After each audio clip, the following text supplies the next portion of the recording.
So the Championship season is well underway. We're going to get you all caught up with how that's been going, as well as a whole host of new signings that have joined the club before we jump into a League Cup match up against Man City. Pretty massive, obviously. But I will say, this might be episode 69, but the news we're about to start off with is anything but nice. Let's just get into it.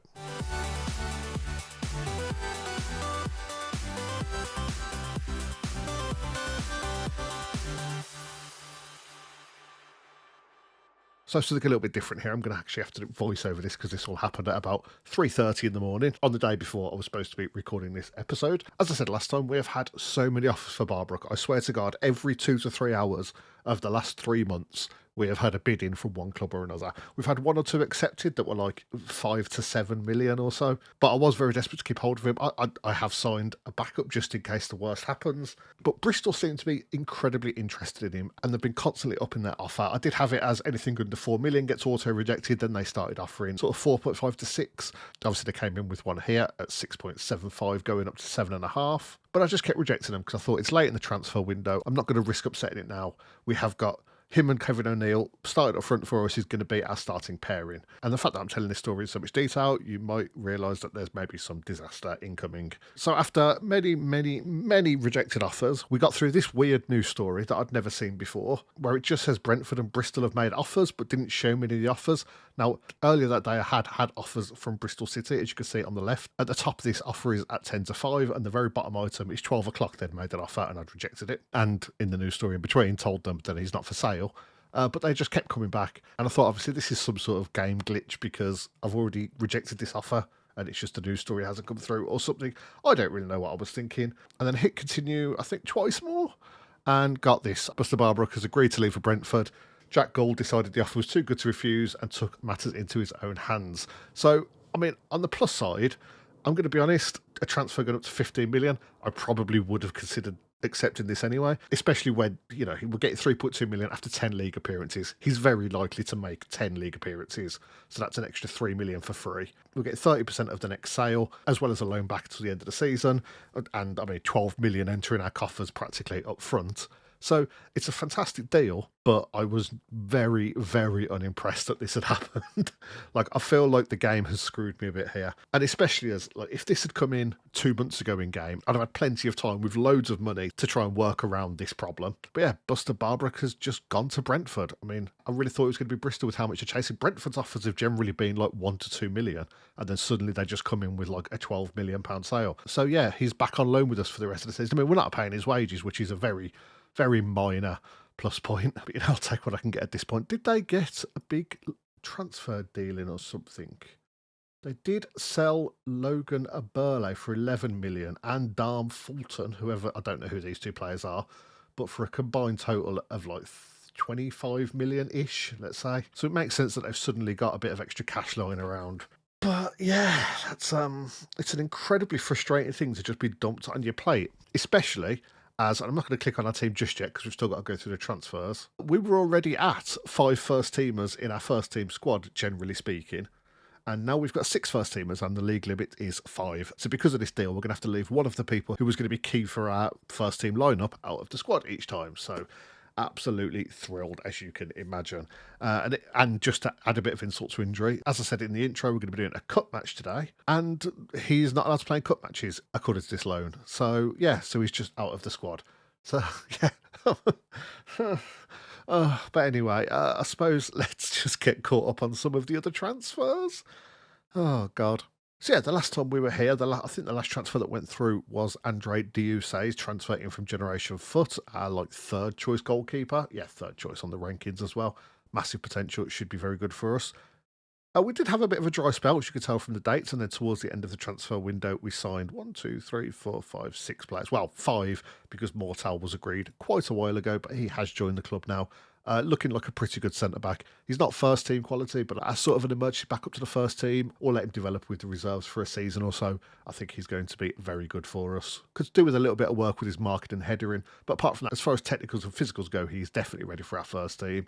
Mentals could do with a bit of work, but as I said, he is only 18, so we'll see how that goes, but I could imagine he's going to make a couple of appearances this year, probably. Another centre-back we got in was Matty Pollock. This one, I'm not going to say was a desperation move because he is a very good player. But after the Barbrook deal was going through, we did pay $700,000 for him. He has played once so far and seems like he's going to be pretty good. But yeah, looking at his stats, very strong, very good in all the aspects you'd want a defender to be good in. So I cannot really complain. According to our comparison, he's the 5th choice centre-back. But to be honest, I think after the first two, everyone else is practically the same quality. So we're just going to be rotating everyone in and out throughout the season. There's not much of a difference between anyone in the middle of our back line. There'll be plenty of first team opportunities for Pollock this season. As well as that, we had Artuschenko coming in, a Ukrainian left back who we've got relatively cheap. He's only 50k, and I think he's not bad.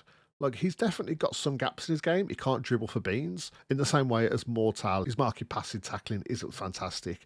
But apart from that, I think for a 19-year-old with a good amount of potential, he's going to be a pretty good backup option for us. Says decent League One player. I think I agree with that. He probably would have been in and around the squad quite a bit last season. But as we've only paid 50k for him, I think that's a very good deal indeed. Alongside Arta, we also got Sami Lehtinen in. I'm going to go Lehtinen in from FC Inter, which is not FC Inter that you would know. It's FC Inter in Finland, which is actually called FC Inter Turku, which there's a lot of confusion here, but it's all good. It's cost us 200k. This was another thing we did with some of the money from Buster Barbrook.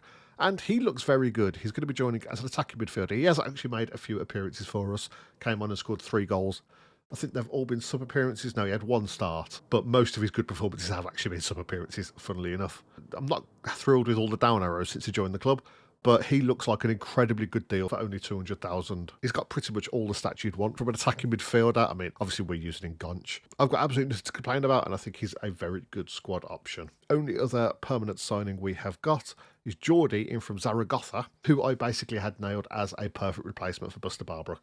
15 dribbling, 15 finishing, 13 first touch. He's got good acceleration, good pace, good technique, work rate off the ball. His passing could obviously do with a bit of work, but apart from that, I think he is a very good all-round player. And again, buckets of potential, so basically a ready-made replacement for our outgoing star man. But yeah, I mean, I don't know how disappointed I should be. Barbrook has actually, since he's been back on loan with us, has not been playing well at all, which is weird. But this season, we've essentially made £15 million profit, which is almost entirely off Barbrook. But we were in a very good position financially before, and now we are in an incredibly good position.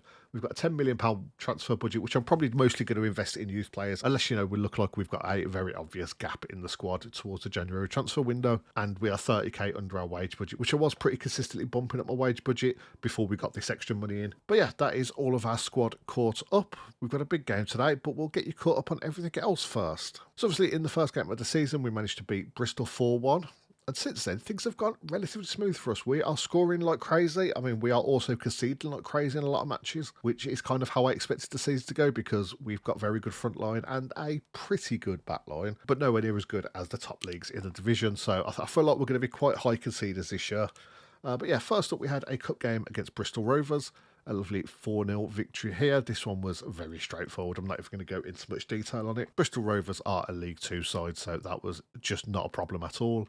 But I feel like that overconfidence might have carried forward into the derby game. This one was very frustrating. We went 2-0 up relatively early on first half. They got a penalty back and a late goal. As you can see, our strikers didn't really perform throughout the match at all, but we were pretty good defensively for most of the game, apart from a few glaring errors. The fact that they ended up with a 2.82 goal difference to our 1.13 just sort of tell you all you need to know. But we made up for it against Cardiff next. A 6-2 victory. Kevin O'Neill was on fire. Managed to get 3 goals for himself. Buster Barbrook got 2. We managed to finish on over a 5 XG, which you don't see very often.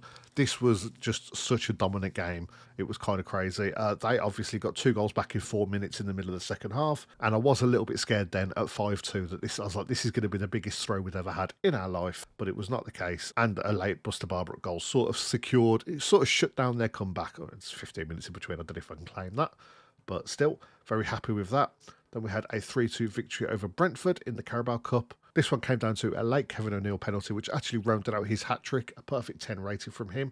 He has really stepped up last season. I mean, he's been our main man for a few years, but I feel like last season it was definitely more on Barbrook than him. Even though I think O'Neill might have been our top scorer, I don't actually remember. But either way, Kevin O'Neill has been crazy this season, and I'm very excited for our season with him as the front man. That put us through to qualify for the third round, which is obviously the game we're going to be doing today. up against the big Man City. And as I said, Barbrook and actually Pollock are both not able to play in the game, but we'll get caught up on the rest first. We had a 3-1 victory over Luton next. This was actually Geordie's first start, and he got injured after 7 minutes. I thought I'd give some players a rest, but luckily Phil Roberts that we brought on managed to nab a first half goal for himself as well. And overall, again, was a very comfortable victory. Yet another 3-1 victory up next. Sheffield United this time. There's really not much to say about a lot of these, because in a lot of these games, I mean, you can see from the XG and all these charts we've been going through, the other team just aren't doing much. Like, I would say this is the season where the ratio of our highlights to opposition highlights has been so heavily in our side. We are constantly getting shown chances possession. I mean, sometimes not brilliant chances, but it is pretty constantly us going forward in highlights. It just seems like every single time there's a highlight against us, they score, which is not great. We followed that up with yet another 3-1 result, although this time it was against us. Ipswich this time causing us some problems. And, I know I've just said all the highlights were us. This one actually felt like a very even game. We had our fair share of chances that just nothing really worked, other than the early goal by Phil Roberts. And as I said on the last match, every time a team comes forward against us, they seem to score. Most of their big XG improvements ended up being their goals. So I was very disappointed with this loss, but it was definitely coming. We'd started off the season way too well. We just obviously needed to try and ensure that that wasn't going to, impact our season and carry on into the next game.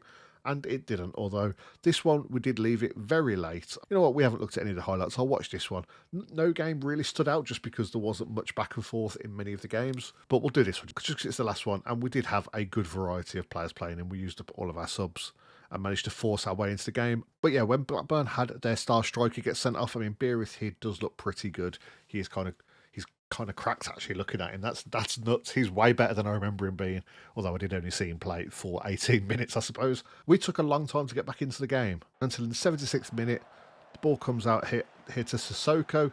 He managed to get it back up to Lettinen, who just slots it in the far side. 75th minute that was. And then 5 minutes or so later, Sissoko on the right wing gets a lovely pass forward to Danny Wing, who just puts it straight to the back post, straight through their defenders. Kind of horrible defending, to be honest, but Kevin O'Neill slotted it in at the backside. And then Boyang with the ball inside their penalty area, gets it back to Wintersgill, and a nice pass into Wing, and he rockets it into the right side of the net. It was a very good late flurry of goals. We didn't create a whole lot before that. We really did struggle to break down their 10 men. But overall, I'm going to claim it was an inspired substitution to bring Wing on and take all of the credit for myself. But yeah, today we're going to be taking on Man City. Man City who, just like our last Buddy Cup game we did on camera, are top of the Premier League. So this is not going to be an easy match. I am fully expecting a loss, especially as we are not playing at full strength. Oh, look, a new sports scientist. So with that fantastic start to the season, we are actually up in third. I will say we've had some relatively easy opponents so far. We haven't beat anyone particularly impressive. So I would expect this to drop. But, board expectations seem to be pretty realistic of where you can finish, and our board want a top half finish. So I think if we're pushing playoffs late into the season, I would be very happy with that. I'll be very surprised if we stay where we are at the moment. And we're going to see if magic strikes twice. We're going to line up just like we did against Arsenal a few episodes ago, just to really try and take the game to them, see what we could do. Maybe a miracle will strike. We've got Meredith in goal, Wilson at left back, Alvaro and Keyhound in midfield, and Wintersgill at right back. Boyd in the ball-winning midfielder slot with Benson and Bellingham as our Mazzalas. Lettinen in the control, Roberts and O'Neill up front. I've had a bit of trouble trying to decide who plays this game. Lettinen's been very good in the games he started, but Man City are a whole nother ball game. But I'm going to give him a chance over Achinga, just because Achinga is on a heavy workload. He is struggling a bit, although he has been playing well lately. But who knows? We'll just give it a go. As I said, I'm fully expecting a loss here. Oh, and obviously one thing that I didn't mention before, we have changed our away kit. I didn't realise this was even something you could do, but someone did show me how to do it. And I just chose some colours that I quite liked. I always like the black kits, and I thought a nice little hot pink trim would go down well. I do need to sort of change the goalkeeper kit, actually thinking about it. But yeah, it needed a refresh. We're still using the same home kit as we have been since the 10th tier, so I might look to change that at the end of this season and tweak this however we like. I don't know. Now that we know it's a possibility, we can go for new kits every now and again, just to give the game that little bit of added realism. As far as team talks, I think this is the day we end Man City's 6-match unbeaten run. Let's not put added pressure on the player. I know we're underdogs here. Go out and give the fans a performance to cheer from. I've got faith in you, and I've got faith in you. Let's make sure our midfield and defence are up to speed. Right, Man City are lining up in a 4-3-3 formation. Michael Elise is playing for them. I suppose a lot of the people that we know that are scary have retired at this point. We're in our 4-3-1-2, obviously. Is that Pep? I don't know if that is Pep. Who is the actually? I'm just going to check this. Who is the Man City manager now? Yep, still Pep Guardiola. Ruben Diaz and Erling Haaland as their captain and vice captain. Oh God, Diaz, he's such a scary player. We're never going to get past him. They've got Meccano, Alexis McAllister, Chalobah, all on the bench, but no Haaland anywhere in the squad. So that's nice to see. Conrad XL as their backup goalkeeper. It's a winning formula. Microsoft Excel joke there for anyone that's interested in that sort of thing. But anyway, we've got the 90th minute and Man City are pushing forward. Taski gets the ball through to Vera, who gets a shot away, but Meredith makes a very nice save. Does result in a corner here though. Michael Elise stepping up. Coles went in towards the back post, and Ruben Diaz headers wide. Maybe not so scary after all. Wolves are 2-0 up against Tottenham in the other results today. Kind of crazy. Wolves are doing well in our division. I think Wolves are top of our division, but Spurs are second in the Premier League, so that is definitely an upset if that carries on that way, if they Spurs themselves. A lovely ball over here from Letterden, though. Goes to Phil Roberts. Is that offside? I saw that a linesman was standing still. I don't think it is. What even happened there? I don't understand. It was a long ball over from Letterden. Yeah. Lovely pass there. Lovely bit of control. And the goalkeeper just comes out and makes an absolute fool of himself. It's the 17th minute and we're 1-0 up against Man City. What the hell? Roberts is looking like he wants to come off. Now it says he wants to stay on, but the injuries affected him. No, I'm not going to take the chance. We need to do we need to make sure we've got a good squad out there. Although now Frimpong is coming forward from Man City. He's got the ball through to Alvarez and a lovely interception there from Cahoon. Although I think that just said it was offside, but I was trying to click on a player, so hey. Coming towards half time and we're still 1-0 up. I've just looked at the other results. Salford beating Aston Villa. That's another upset. Although I think Frimpong with a nice curling effort goes just over. I think that if we manage to pull this off, it's definitely the biggest upset of the day. Where are Salford nowadays? Oh yeah, they are League One. I thought they were. I was thinking, did they get promoted last season? But no, because we got promoted. That's the one division I do know who got promoted to and from. And it's coming up on half time. And yeah, we go in at the break 1-0 up against Man City. That is nuts. I'm really happy with your performance. Everyone looks delighted. We've got Geordie on in Phil Roberts' place. Obviously, I'm hoping he can make an impact. I don't know if I should. I'm sitting there thinking maybe I should have brought Munro on, but I don't know. I need to bed Geordie into the team, because he is probably going to be our first choice striker going forward, from next season, unless we can bring in someone else who's better, with O'Neill and Barbarat leaving. But now we've got Wharton breaking into the box early in the second half, and Alvarez slots it in at the near post. Julian Alvarez can't really complain with a player of his quality. Michael Elise got the ball here. Wharton put it forward, brought it forward more like, cuts it back. I think it took a little knock off Cahoon's leg. But yeah, it's 1-1. Hasn't hurt the players' morale too much at least. We just need to make sure we keep things tight for the next 10-15 minutes. We've got 5 minutes before they've got a free kick right on the edge of our area. Elise steps up. That left side of the net's looking very tempting. Luckily, he managed to knock it just over, and instantly he gets subbed off. If you can't score that, you don't deserve a spot on the pitch, apparently. Pepper's quite a hard manager. Anyway, we've got Alvaro at the back.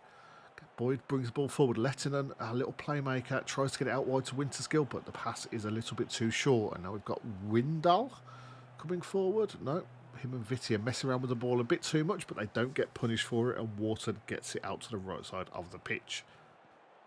Tasca and Frimpong now doing the same on this side. No guessing what type of style of play Man City go for. No long balls whatsoever. Alvarez does get it through to Jones, and he hits the post, but I'm pretty sure that was offside, yeah. Very comfortably offside from what I saw. We're going to have to make a sub or two. Bellingham looks like he has played his heart out today. Got a Man City corner. I am going to leave it for this corner first, just to see what happens. I do say never make a substitution when you've got a corner. Oh, okay. They don't have a corner. Let me pause this. Right. Bellingham is struggling. He's going to have to come off.